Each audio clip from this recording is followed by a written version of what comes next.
Live around the city of Forsyth, traveling over some of the railroad crossings can make for a rather bumpy ride. Norfolk Southern started making improvements along the tracks for safety reasons. Ansley Nichols tells us how railroad maintenance can oftentimes be a long journey. Some of the railroad crossings around Forsyth give you a bit of a bumpy ride. Kel Joseph's taxidermy business sits right across from the Rumble Road crossing. He says it isn't a pleasant ride getting to and from work. Well, the tracks are extremely bumpy.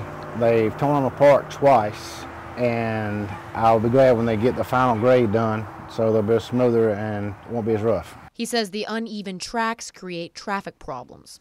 Well, when they work on the tracks here, everything backs up here, so they have to go down the side road, and traffic does build up here.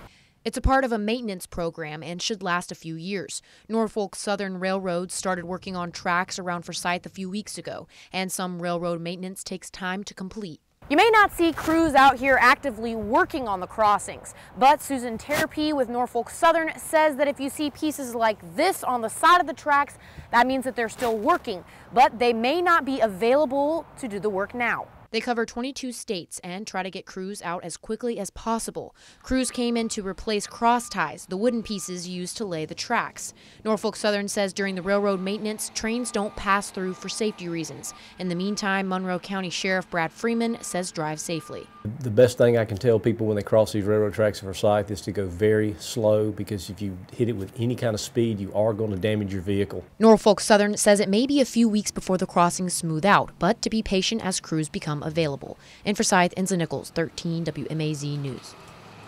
Norfolk Southern says the railroad work in Monroe County should be finished in late January.